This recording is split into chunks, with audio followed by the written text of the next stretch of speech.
Thanks for making the time to join us. I know for some of you it is very early or very late or squeezed in between different meetings, but we thought it'd be a good idea to hold something more in the APEC region time zone. So I'm Laura Jerry. I'm the chair of the New Zealand chapter of the ISRM, and I'll be hosting today's second Ask the Expert session. The ISRM exists to strengthen resilience provision globally, not just through standards or credentials, but by building community, sharing practical learning and lifting capability where it matters, and those real strategic risk decisions when we're under pressure. These Ask the Expert session format is deliberately different from your typical webinar. It's a conversation.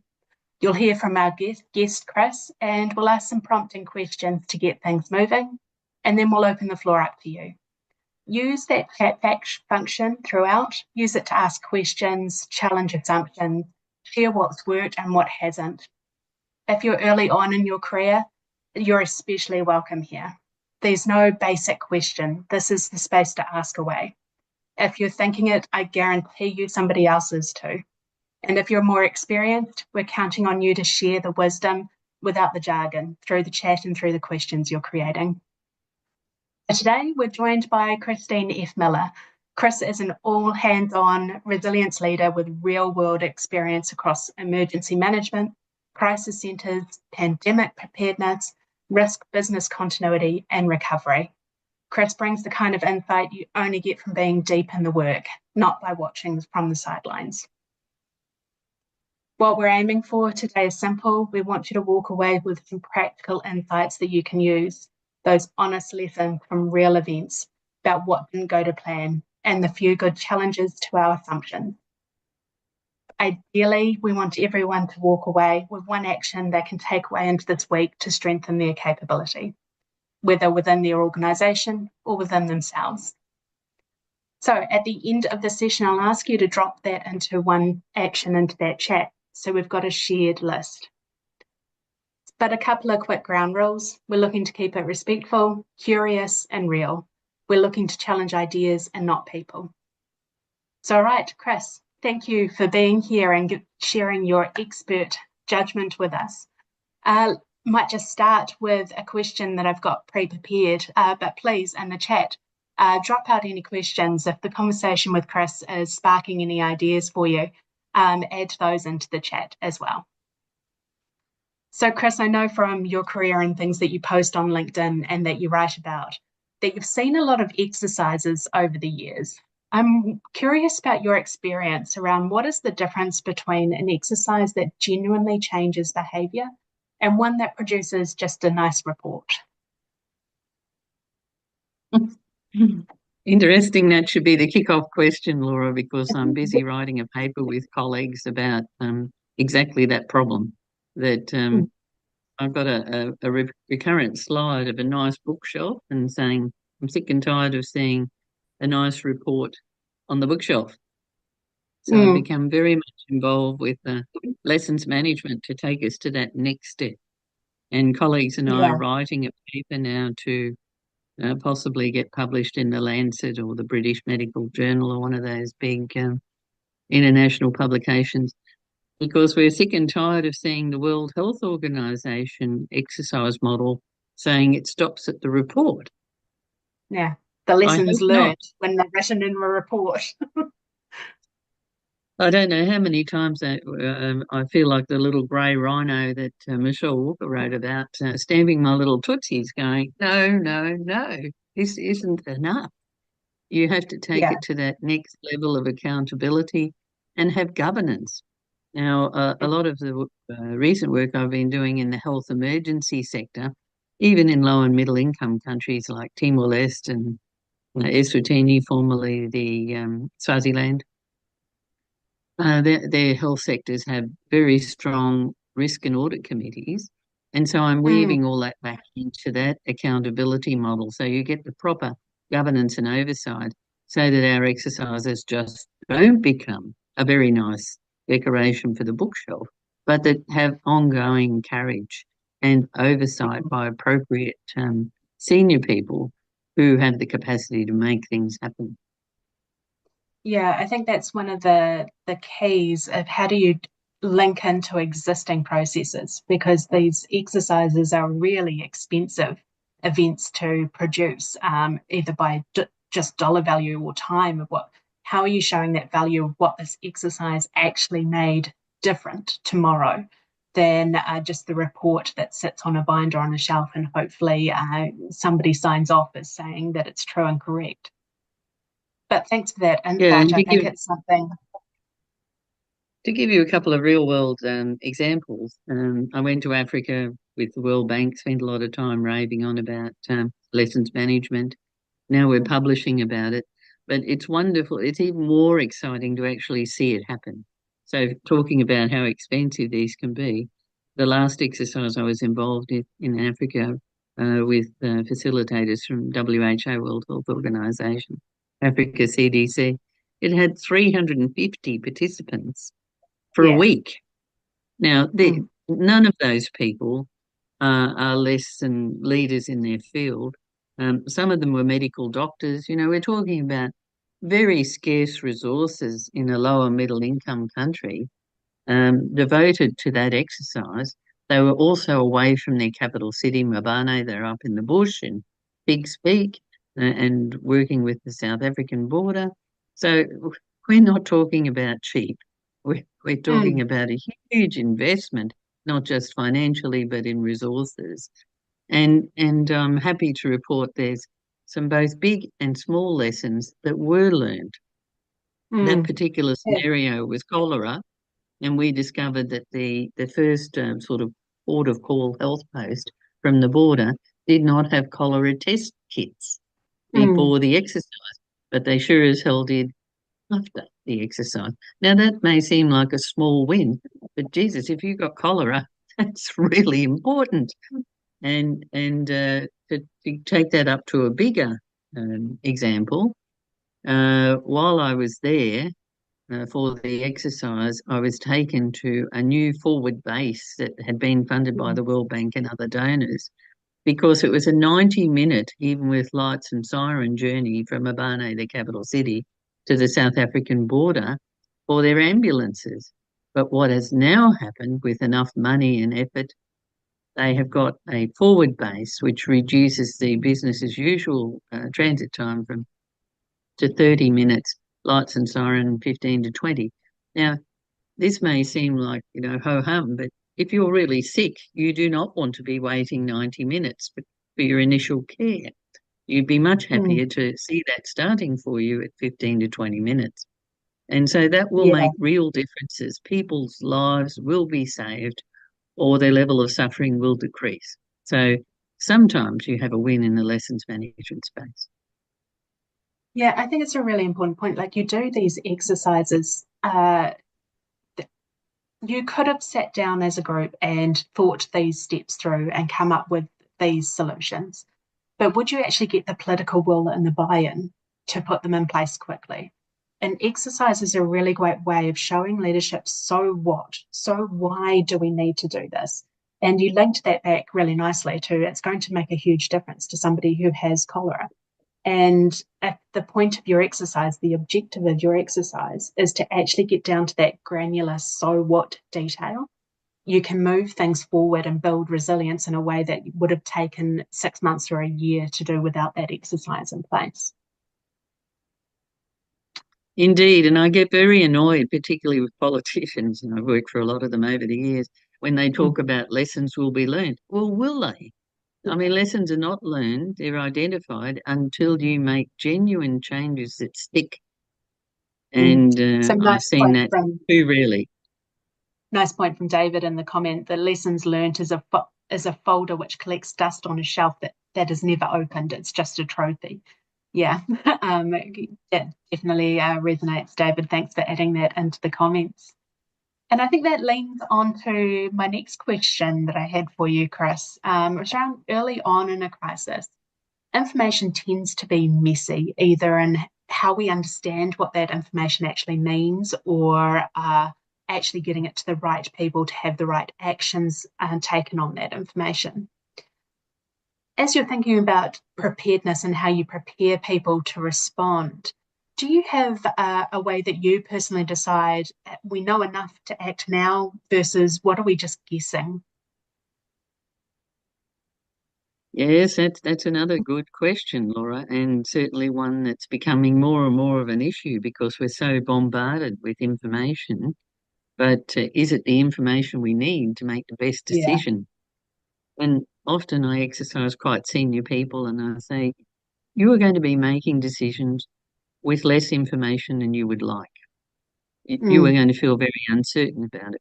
I remember an exercise where I had a quite senior person was chairing the crisis or incident management team. At the end of the exercise, he called me into his office.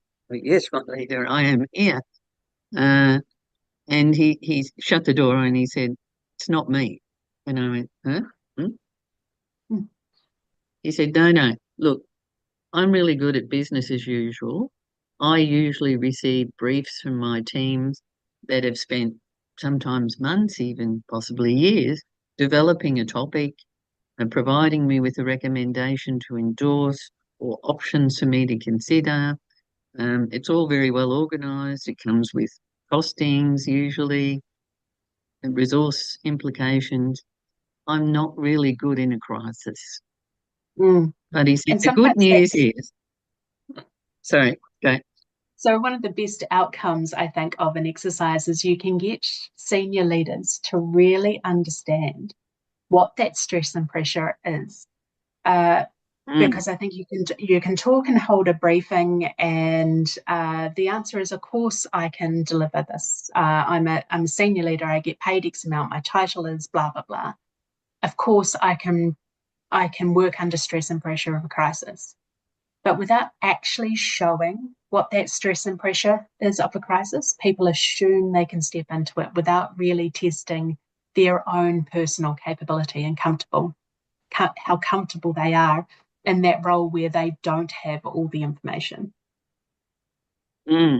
And following on to that story, as the story, as we had that discussion, and I thought it was very insightful of this quite senior leader to say, it's not me.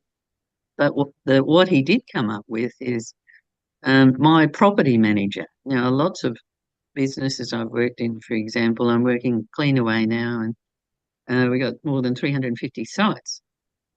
Um, so that the property manager in lots of businesses I've worked with often has a sort of daily diet of crises. You know, what is it today? Which of my 350 sites has got a problem? Because in Australia, it's pretty unlikely that if you've got that kind of footprint, that one of those locations or more isn't experiencing a flood, a Have fire, flood at one something, a edge heat and a wave. fire at the other. Yeah, or some other annoying thing happening. So he made the point that his property manager was very agile and very suited to dealing with crisis situations because it was sort of his daily diet. So he might come into Yeah, work with sort of a to-do list and then, oh, what's today's crisis? So he has to, and I talk about that as business continuity elasticity. So you've got a sort of business as usual continuum, and then you've got elasticity where you can reach out within your existing resources and bring it into business as usual before you get to actually activating your business continuity plan. So he said, no, I want the property manager to be the chair of this thing because he's really good at that. And I will be the observer and I will write. So what we did was we wrote delegations into the business continuity plan. So when it was activated, that crisis manager, the property manager, had delegations equivalent to his manager, so he could sign off bigger checks and deploy more staff and do all sorts of things. But it was clear that that was the supported view of his manager, who would be happy to be in the room to convince yeah, any other senior managers that might question that decision. yeah. Do you think, as we kind of look forward to, I suppose, the favourite of any resilience or business continuity professional of the VUCA world that we're steering into, are we going to have to teach leaders to be more agile in how they're making decisions? Is our business as usual going to have to be more based on decisions with less information? Yes, I suspect that's the case, and I think some senior managers will find that at the very least unsettling, but they're Mm, growing into that too. I mean, we live in a social media world where we're bombarded with information, but is it the information we need to make the best decisions? And that's one of the real mm, questions. So I've been quite interested in some of the digital work we're seeing in emergency management. Mm. Once mm, upon a time, I was a leading student in geography and so on. So I've always been interested in mapping and digital and mm. um, and now in Australia, our old flood and fire maps are complete nonsense. We need Yeah. real time or as close as possible to real time because the Mm, environment's changed so much. As Andrew, I see here, has said, it isn't about climate change. It's climate has changed, and we need to yeah. accept that. And a lot of the Mm, historical disaster understandings are just not credible, not useful, and not mm, helpful when you're actually in the response phase. We need to get as close as we possibly can to real-time mapping. mm. And we're investing a lot of money in that. I guess you are in New Zealand too, but we're certainly doing it here to help Yeah. managers make the best decisions they can quickly with the best information that we can get to them. Mm. And that kind of leads into a question that David has added into the chat, and the rest of you on the call, if you want to add your questions, and we'll flip through them as we're talking and as the conversation flows. But David has asked, is flexing the BCP the same as resilience?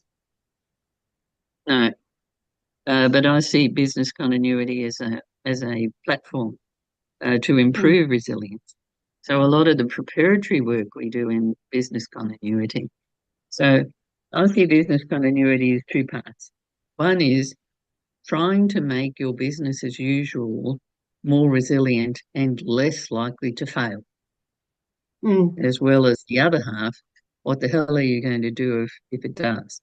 So that it, business continuity for me is a pathway, a yeah. foundation to resilience. But there can be other things like security. If Mm, you get your security, both physical and cyber, and so it goes. There are many elements, many silos we need to break down to bring together yeah. to enhance resiliency. And at Cleanaway, my boss's title is Business Resiliency Manager, but we're actually Mm. working on business continuity.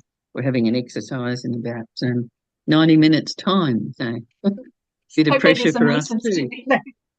We'll And I think see. that, yeah, echoing your point, I talk about business continuity and resilience as resilience being the umbrella term. Building resilience is the outcome you are working towards.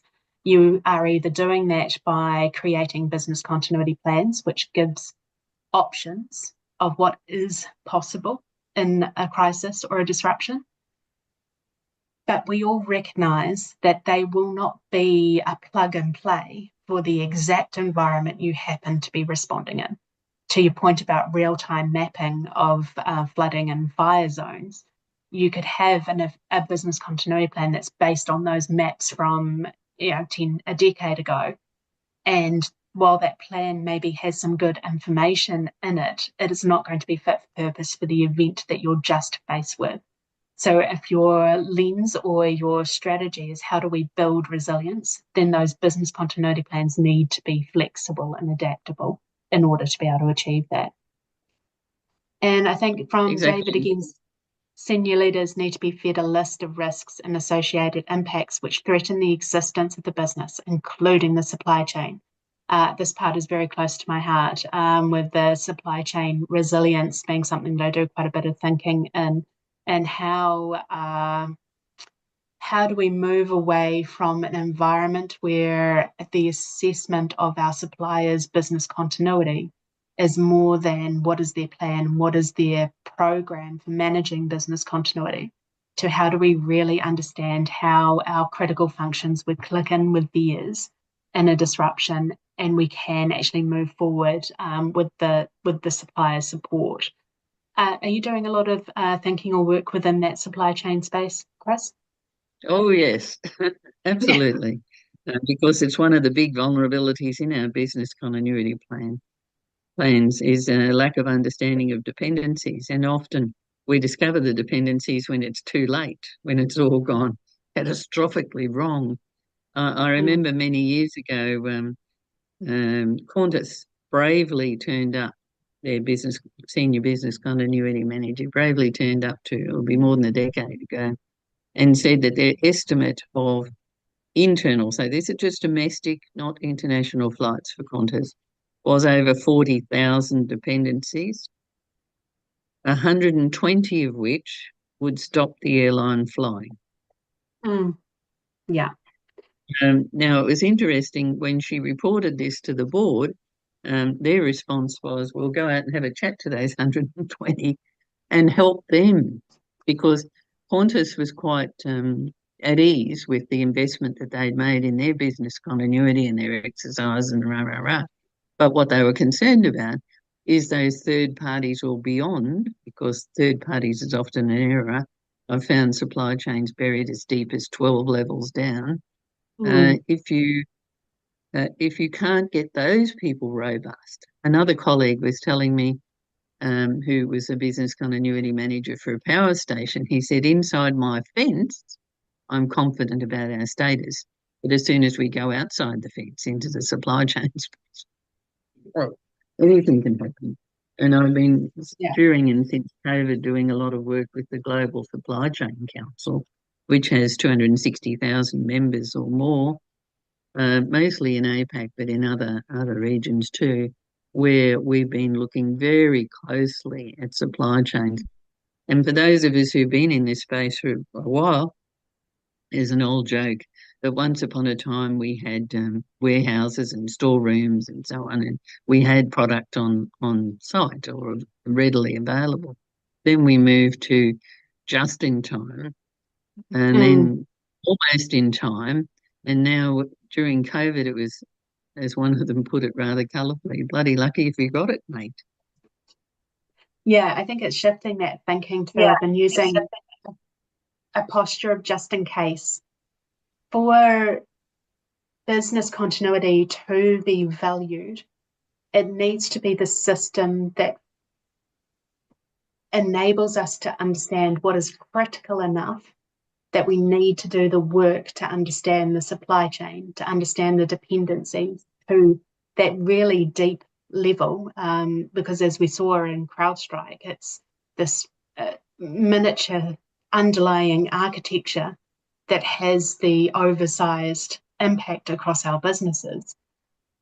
But we do need to narrow the field away from what was Qantas, the 140,000 suppliers or 120 suppliers that they could conceivably stop their business, narrowing that down so you're using the time where the biggest impact is going to be from understanding that dependency mapping instead of trying to boil the ocean and understand everything that's happening across your organisation.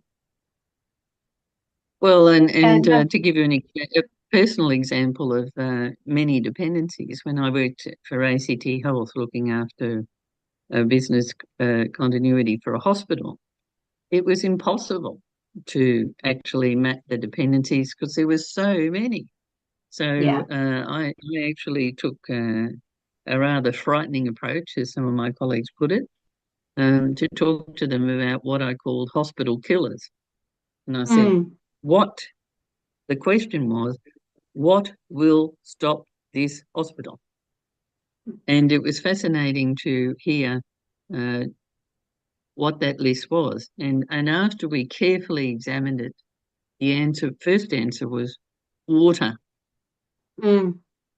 Because as the head of emergency management at the hospital, emergency ward and so on, where you arrive in an ambulance, those kind of people, he said, look, and they had a very big car park, a big fancy concrete monstrous car park, as we called it. He said, I can do MASH in the car park because it had natural light and so on.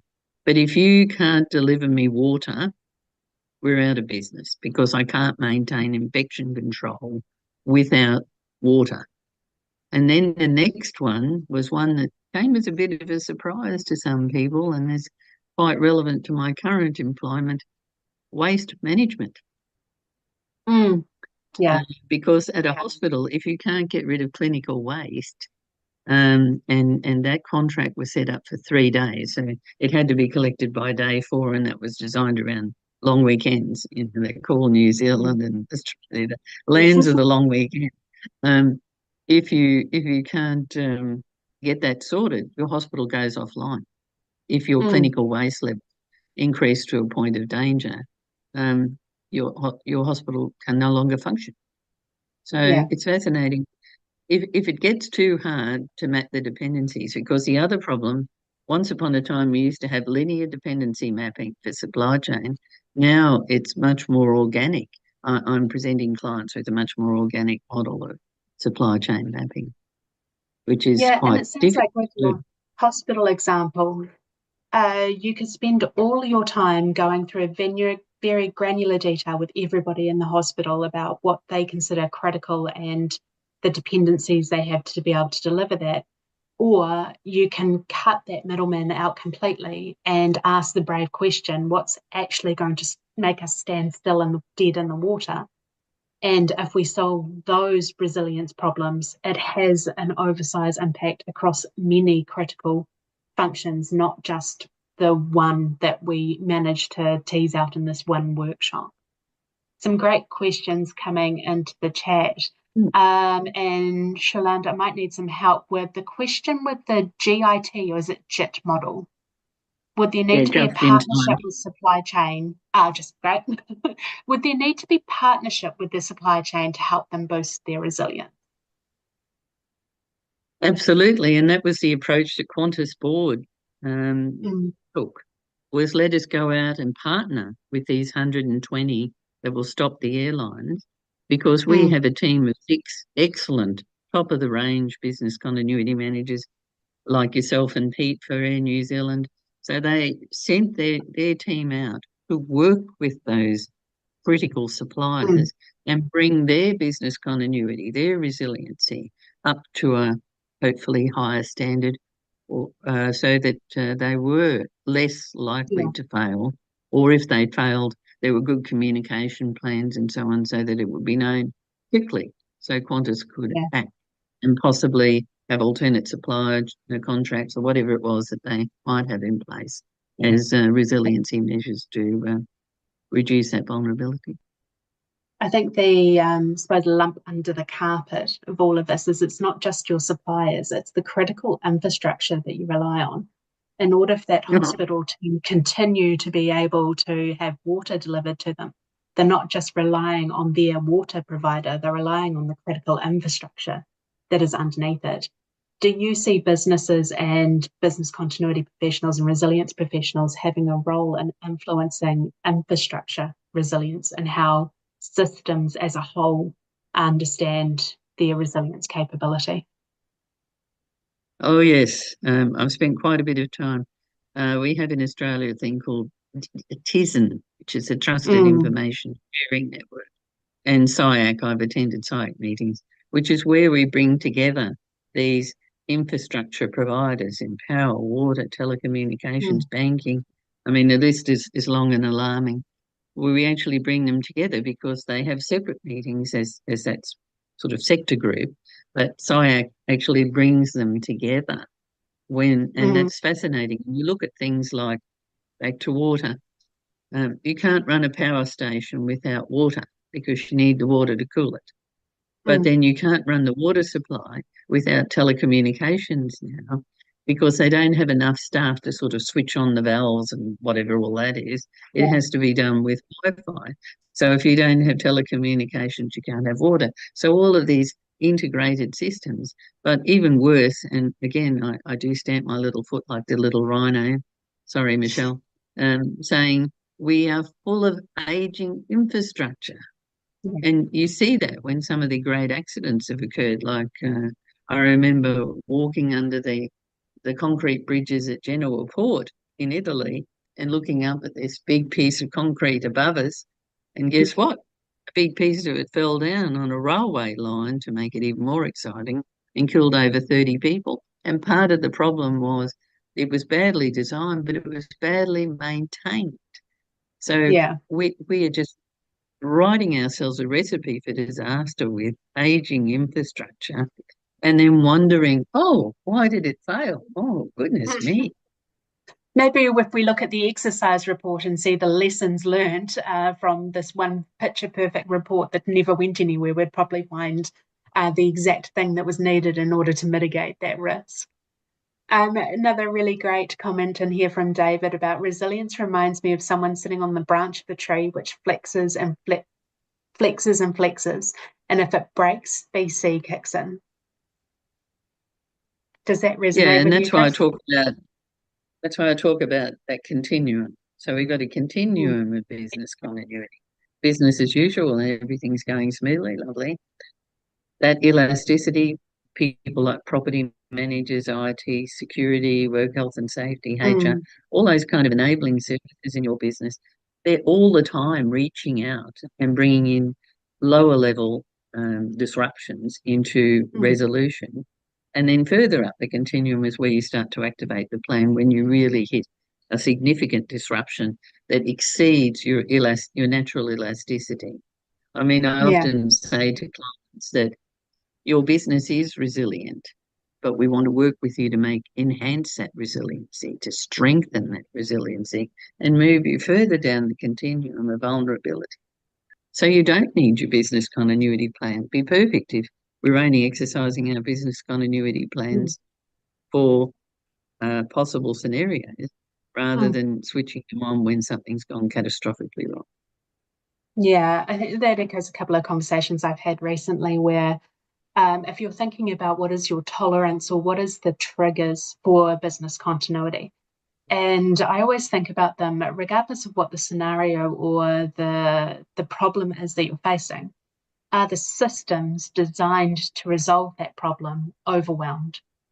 So you can have a higher level of resilience in your business on this particular scenario because you are inherently more resilient to it or you're designed for that particular scenario. So you're not going to need business continuity until a lot higher point in time. But there may be something that's quite out of left field that you haven't considered before, or there is a dependency that you haven't seen previously, and your level for needing that business continuity plan is going to be a lot more reduced.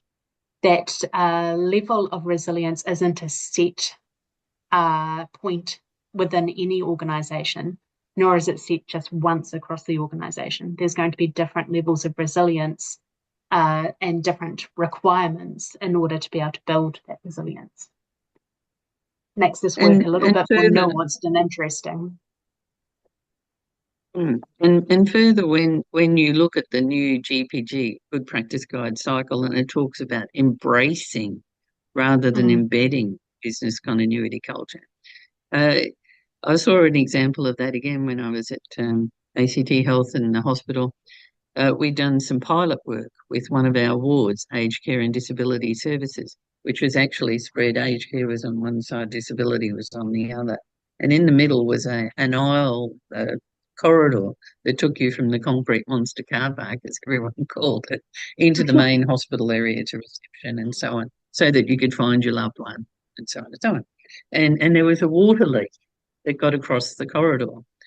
Now, mm, um, that normally wouldn't be enough to trigger the business continuity plan, but because they'd been exercised and involved in developing it, when they had a problem like that, they got the plan out and they had, oh, yes, mm, yes, we do. Now, it wasn't enough to trigger an activation of the plan, but it was enough because they were so well attuned to business continuity by then to, okay, let's have a look at the checklist and see if we've mm, covered everything off that we should have. And if it escalates to the point where that concrete monster car park egress into the hospital is impacted, then it definitely starts to become, do we need to put the flag up and say, Houston, we've got a problem. In yeah. this case, Canberra office, we've got a problem. Because if that walkway was impeded, then there could be all sorts of implications such as work health and safety. You don't want people slipping. That surface was actually quite slippery on its best day because it was painted concrete. So putting water on it. So we've got people coming to see a patient who might be joining the patient list, given the nature of that walkway. So So we've got. when you get your people embracing what you're trying to Mm, do in this space, they sometimes use their plans for lower level incidents, back to that continuum. But it also gives them good practice. And again, I've been stamping my mm, foot at the World Health Organization. They only include incidents and exercises, not near misses. And I've seen with mm, many clients that near misses can often be very instructive and help you yeah. prepare for the really bad day at the office. Mm. Yeah, really good points, Chris. And I think it reminds me of I always say that if your resilience is your business continuity or crisis management system is working really well, it becomes a solution for many business problems. And this is leading into kind of Lynn's question, where there is, she asked, I'm curious about the human element in this. For example, any cultural differences that are posed barriers when dependencies are spread widely across the globe. Also, returning to the early example you gave of the person who faced crisis of some sort on a daily basis, is there a high burnout among crisis management and what impact does that have for our community? And I think what you're saying, what I'm alluding to, is that we've seen when this works well, it gets relied on for a lot of business problems that may not necessarily be actually to the trigger or to the impact level of a crisis or a business continuity event, but it becomes seen as a way to get things solved quickly. And that tends to lead to that high level of burnout of these really expensive processes being used for smaller shaped problems and incidents. Have you seen that through your work or have any solutions for us? Oh, I wish I had more solutions, Laura. Yes, indeed, it does happen. And certainly I've seen, I've only been in the emergency management business for 54 years, but part Only. of that has been careful protection of myself. So, for Mm, instance, when I was a police officer, some of my colleagues, again, I spent 7 years in highway patrol, so driving quickly up and down southeast Queensland roads, um, they would drive home at speed. And mm, and I think, well, why? Because I used to use the drive home to decompress.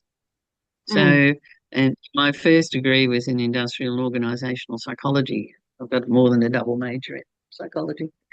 And when I first came into business continuity, I was almost apologetic because I didn't have an ITDR background. And in those days, 20 years ago, practically everybody did. And if you look at the mm, fellows, the early fellows of the Business Continuity Institute, they've all got a big ITDR background. So, as I say, I was very apologetic. I said, oh, no, no, I'm a sort of inferior business continuity manager because I don't have that background. But of mm. course, now the pendulum has really shifted towards human factors. Yeah. Increasingly, people are realizing that we have to think about psychological safety. We have to think about our people. We cannot assume that someone that's good at business as usual is going to be fantastic in a crisis. And this exercise we're doing in about 60 minutes time, 75 minutes time, who's counting, uh, we're intentionally putting them under time pressure because I Mm, want them to get to that. Now, we're setting them tasks that will take a lot more than 15 minutes, that's for sure, but we've only got 2 hours of their precious time. So I'm using that as part of the exercise environment. I want them to get used to making decisions under pressure with insufficient information because that'll actually mirror what happens in the real world mm. when something's going catastrophically wrong. And I think just to go back to Lynn's first question around here, the cultural differences that pose barriers when dependencies are spread widely across the globe. You have quite an international career where you've worked with the World Bank, and have you seen those that friction from that cultural diversity really hindering any crisis response or emergency response? It's more remember, I said when I first came into emergency management, it was all very Anglo and all very Mm, male. But that's sort of changing, and we're seeing more leaders Mm. in that space who are women and come from different cultural backgrounds, which is a wonderful thing, because we know that diversity. I've given about several thousand Myers-Briggs indicated activities, and so I'm a great champion of diversity, and I know that for success in organisations, you must bring a range of views together. Something we're talking about in this exercise in a few minutes' time. It will be teamwork. Often, Mm. when I'm involved in business continuity, it's the bosses that write the plan. They go, no, no, no, no, no. It's a team sport. You want to get as many people involved as possible because everyone will see it in a different way. And I remember sitting in the office of the CEO at the Torres Strait Regional Authority, right up at the very tip of Australia, almost into Papua New Guinea, and asking him about payroll. I was trying to explain to him, he'd never heard about business continuity until these two suits arrived from Canberra. And trying to explain to him what a time critical business process would be. So payroll is always a good example because strangely people expect to be paid or they won't keep turning up. Um, Now, of course, the CEO, he didn't know the details about his payroll. This is some years ago, but he knew that there was an accountant in Cairns and there was various digital media that got put into his safe relating to the payroll. So we invited in his payroll club, and she Mm. looked very nervous coming into the boss's office and with the suits from Canberra. Oh, goodness, what have I done wrong today? But when we spoke to her, we discovered she actually had a really good business recovery process for payroll. Mm. She had duplicate systems with the accountant in Cairns. When she went on holidays, she briefed another colleague and they do the Yeah. pay run before she left. He had all these good processes that had never been documented, which is why it was all in her head. She knew what to do. Why I often say you want the most expert people to write your business recovery procedures into your business continuity plan, or the least expert people to do it. Yeah. So Yeah. you've got to be And I think thinking about who is the one that's going to be there at 4 o'clock in the morning when it's all going bad. And I think also thinking you've got those really great practices within the payroll system. Can that be replicated when your data recovery?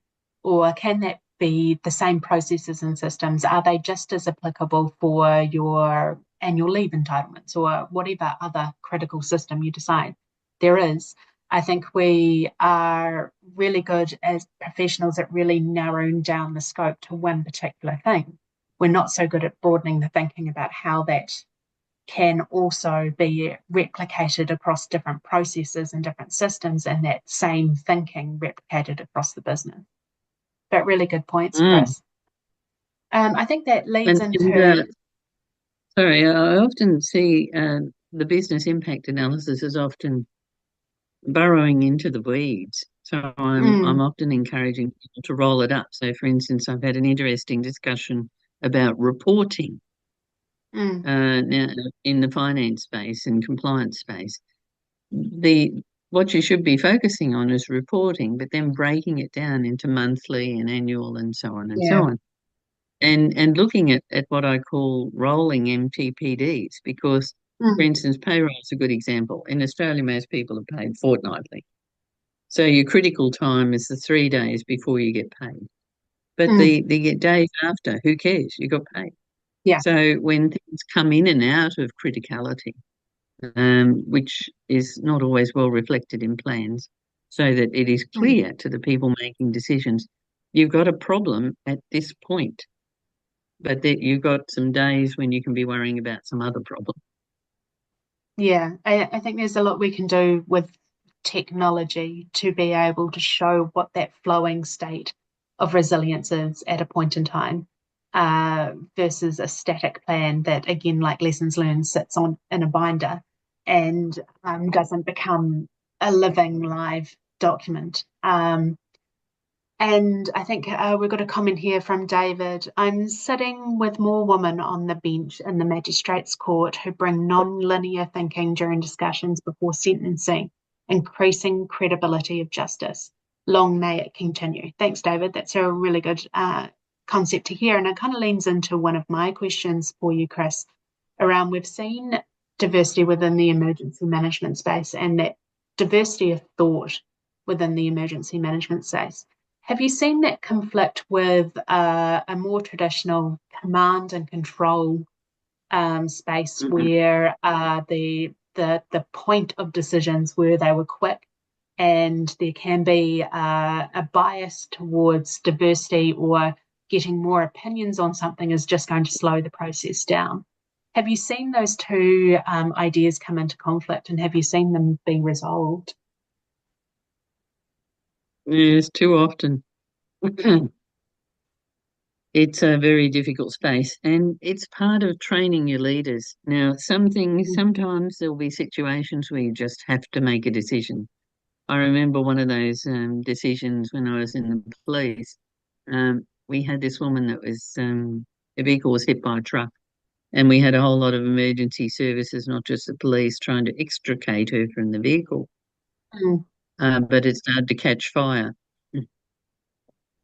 And it got to the point where I actually had to order the emergency services off the vehicle and let her die. mm, And they weren't happy about that. But these are scarce resources and one woman. So unfortunately, she died. We couldn't save her despite many great efforts to do so. But as a leader, I had to think hard about all the other people whose lives were being risked to save one person. mm. Yep, those decisions are not easy and they stick with you for a long time. I'll die with that decision. But it was the best decision. And on reflection and on our debriefing, it was the only decision. If anything, I got criticised for not making it sooner, Yeah. not getting them off the vehicle sooner. Mm. Hindsight is a really great thing. All right. Yeah, it's very easy when you're making, sorry, it's very easy when you're making Yeah. split-second decisions. And Yeah. then you have months later where you're pulling it apart in the coroner's court or some other Mm. inquiry, and you've got hours and these armchair experts who've never had to make such decisions. Yeah, it kind of leans into one of my main points around crisis management is the documentation is really important. That is what's going to support you when you're in those coroner reports or you're trying to justify why this decision was made. Documenting not just the key decision, but the context under which they were made under can make a huge difference about how somebody recalls why that decision was made. All right, I am conscious of the time. We've got about 10 minutes left. So I might just do a last minute call. If anyone's got any burning decisions for Chris into the chat, we'll come back to maybe one or two. And also, if you want to have a think about the topics that we talked about today, is there anything tangible that you're going to take away and change either in your own personal capability or how you're thinking about building resilience across your organisations? Chris, I might throw that back to you. Is there one key point that you would want people to take away as they're thinking about their own personal resilience or how they build resilience in organisations? Preparedness. I think we persistently underinvest in preparedness. But just to take up a point that David's made in the chat about decision logging, yes, that's getting more and more sophisticated. I'm working with colleagues with Cognitus Global, where they've actually got AI features that help with the decision logging. But even before that, I train as part of good practice what I call administrative support team for your Yeah. crisis and incident management team. And they're usually the executive assistants to some of the most senior people in the organisation because they're really good at taking minutes and so on. And I generally, in the real world, I have two of them. One doing the minutes in the room and logging the decisions so that there is evidence of what the hell they decided and maybe even a bit of why. But the other one takes their phones. I'm a bit of a Gestapo about that. Take their phones off them because and have short meetings. Because if you don't do that, they'll spend I just got to take this call Yeah, you want to amp the So anxiety people, up in your exercise. Get them to push their phones and devices into the middle of the room. I've done that for an exercise yeah, where yeah, the it is. was designed around a complete network failure and them not being So, able to have the usual communication devices that they are used to having put a palpable amount of anxiety across the room. and I reassure them that their messages will be taken, and they'll be able to call those people back after the brief meeting we will Mm, have, which I keep to 15 minutes or some short period. Sometimes make it stand up to really make them get to the point. And but yeah, take their damn phones off them. Administrative support as an adjunct, and I actually exercise the administrative support team. I train them and I exercise them so that when the real deal comes, they are familiar with what to do, and that yeah. really strengthens your decision logging. Mm, David, I think it was. But yeah. if there's one word I want to leave you with, it's preparedness, because it's so underdone, it's underinvested, and we pay a terrible price for lack of For the lack of preparedness. preparedness. No, completely agree. Prepare And I people. think, Chris, to extend on that, there's the preparedness of your organization, the systems, the contact list, the understanding what's critical within your organization. And there's also personal preparedness. And we also undersell the importance of being personally prepared. And whether that's you have systems set up so you can answer your phone while you're driving, to the mental models that you use to understand how much stress and pressure you're under, that personal preparedness plays a role in here as well. I'm seeing coming Well, and into the yeah, just to give you a sorry. couple of good examples of that, um, critical staff, you can't assume that they're endlessly available. Now, I was Mm, working on putting up Australian government measures on disaster assist following the Indian Ocean tsunami, which of course inconveniently occurred on Boxing Day, the day after Christmas. mm, Now, my web technician was also a bushfire captain, and because mm, it was a sort of public service stand down, his nurse wife had taken up a whole lot of shifts at the hospital to help the mm, finances. So here he was trying to be in three places at once. He was yeah. trying to be helping me with the website stuff, putting up Australian government assistance measures. And then, by the way, we had a fire. He's the bushfire captain. Mm, And his wife, what are we going to do with the kids? Because she's got all these shifts at the hospital. Really, personal preparedness. But there's also some good stories. Hurricane Katrina, David Parsons talks about the CFO at a major power station who had hundreds of thousands of customers offline and a flooded car park at his power station and all sorts of problems going on. Had responsibility for an aging mother, and apparently he mm, was a very good and loyal son who took very good care of her. But of course, he's trying to be in two places at once. But their plan from Mississippi Power actually had some redeployable staff helping his mother. So every day mm, he'd phone up his mother and say, "Oh, how's it going?" And she'd say, "Oh, those nice young people, they've done a wonderful job cleaning my house out." And at the end of mm, it, in the debrief, he said, "Look, I didn't need to worry about my mother because she was so well cared for by that team, that care team that was available to assist critical staff so they could focus on the critical parts of the business and not worry about the rest of their life." And I had a CFO in another business where we arranged childcare because we needed her to mm, sign the checks. But she had a young family and she was a single mother. Where was she mm, going to be? At your business or worrying about the kids or pulling mm. people in too many directions? You really have to pay attention to those kind of details. Yeah, and I think to round that out, I talk about using your business continuity planning process to not just find what is critical, but to find what can safely stop. What can safely stop, and those resources can be redeployed because then you have access to resources that you've freed up that you did not have at other times. Now, I'm Yeah, sure Chris that's, go backwards and I've forwards got talking this. about these things for hours and I've got hours, but this I'm thing called conscious of time. sorry, just a moment. I've got this thing called the funnel model where I actually look at that. So I write the business continuity plans about the less than 7 day MTPDs and particularly the less than 24 hours. But I talk about the staff that are not in that critical space being available to stand up other parts of the business and bring them back, as well as being a surge workforce. So, say for instance, if you've got internal auditors, that may not be considered a time critical business process, but those people are really good in the finance sector, and you can move them across to that, which may be a critical time critical process.